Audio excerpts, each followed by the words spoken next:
Hello everyone, welcome back to my channel Binita B Lifestyle channelaव नोंसोर बयखौबो आरो खेबसेबाव बरायबावबाय स' जा बोरिं मोनगासिनो दं आङो बेखायनो आङो दा बैग्रि एसे दंमोन बेखौनो आङो ओरैनो थास्लायस्लाय आचार बानायसै नोंसोरजोंबो शेयार खालामसै होमबा आं दा नै बानलु गोरानखौ होग्रोनोसै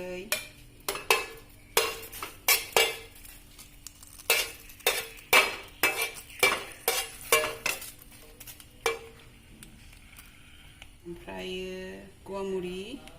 गुवामुरि सामुसनै जिरा सामुससे ओमफ्राय पाँचफोरन आधा सामुस बेखौबो होजोबनोसै आङो एसेल'खाय आङो एकबारैनो ज' एवजोबनोसै सारायाबो आंना गुदुंथार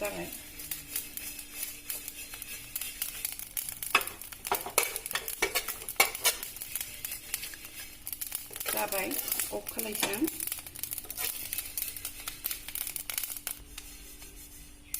दे आं दा लखबनोसै बेखौ ओमफ्राय उननानै लाग्रोनोसै नै आङो पेनखौ बसायफिनबाय ओमफ्राय आं बेयाव एसे दै होनोसै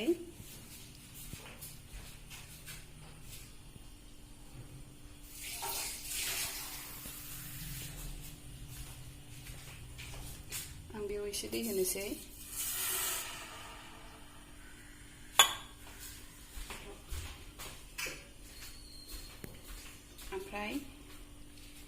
नैबे बैग्रिखौ आङो मोजाङै बासिनानै एसे बिदि गावब्रम खालायदों ओमफ्राय दैजों मोजां सुनानै दोन्दोंमोन दा बेखौबो बयल खालायनानै लाग्रोनांगोन एसे गोबावनिबा बास बियो रुइथोंसै दा जोङो मस्लाखौ देनानै लाग्रोनोसै मस्लाया दा गुसु जाबाय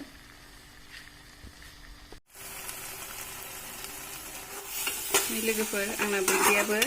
दैया रानजोबबाय दैखौ बारा बुरजाथार होनाङा मोनग्लिनाय बायदि दैलेले जायो मानो होनबा एवनायावबो आरो बियो रुइबावखागोन नालाय दा आंना बे जाबाय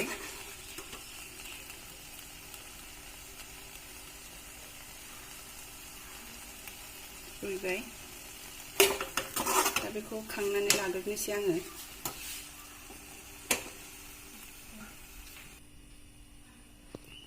ओमफ्राय आङो सेम पेनखौनो लाबाय बेहाय थाव गुबै एसे होनोसै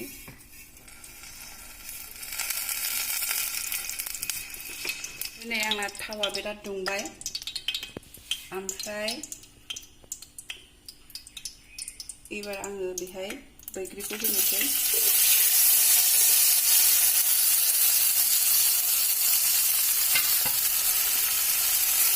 अरखौ एसे फिसा नांदों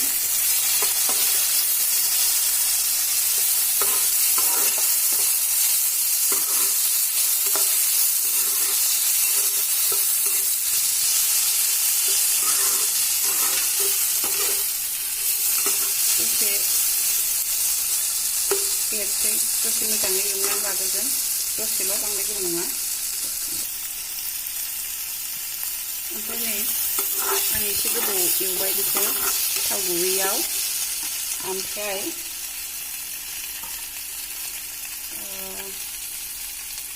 दहायनि मस्ला उननाया बेखौ आं होजोबनोसै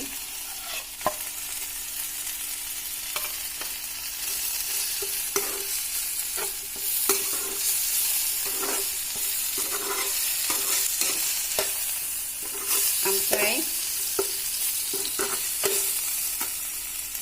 आङो बानलु गुन्दै आलौग्राखौ होनोसै आङो एसे दोनबाय होजोबासै मानो होनबा जोङो बानलु गोरानबो होखादों नालाय बांद्राय गोसाद्राय जागोन ओंखायनो आं होजोबला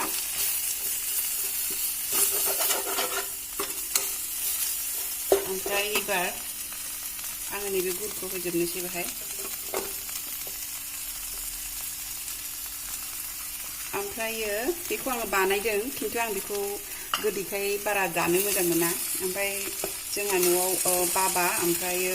रत्न जानो मोजां मोनो बेखायनो आङो बेखौ बानायदों बेखौ गलिजासे लासैनो अर खमायना होनानै एरबाय थानोसै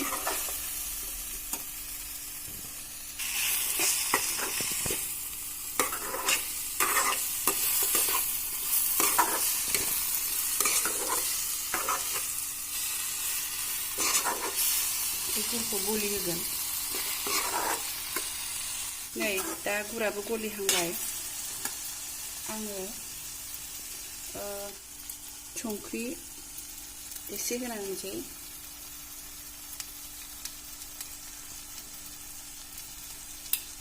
ओमफ्राय vinegar liquid color बेखौ होजोबनोसै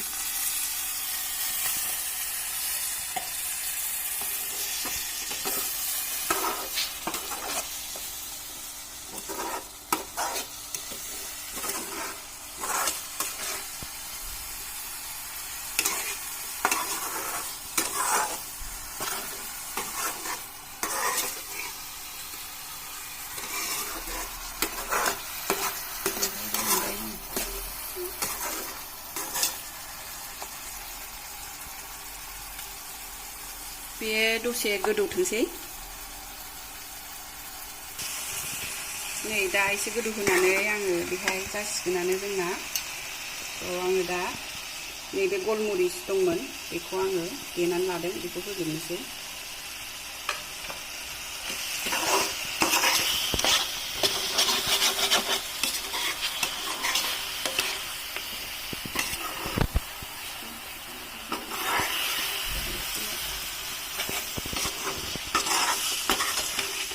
जाथाव नुखाबाय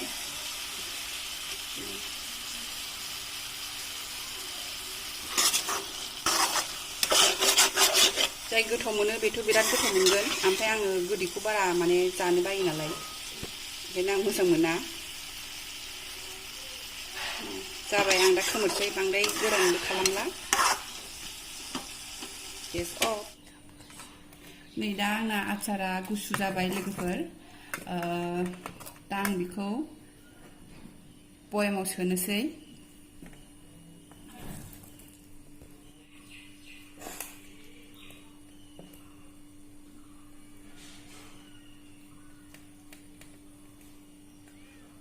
ओमफ्राय आङो बेयाव सोजोबला माने आङो बे बयाम मोनसेयाव सोगोन मोननैयाव आं समान खावसे खावसे सोगोन मानो होनबा बेखौ आङो बेहाय लाखिगोन आरो बेखौ आं हजों न'आव बाबानो हरगोन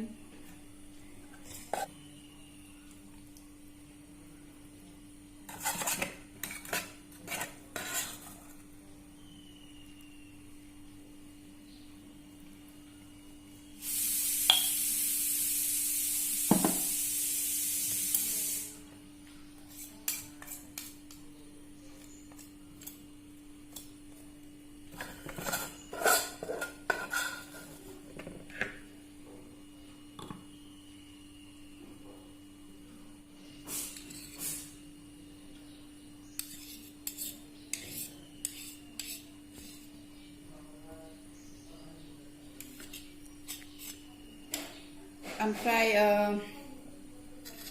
सोर सोर बैग्रिखौ बिदि गोदै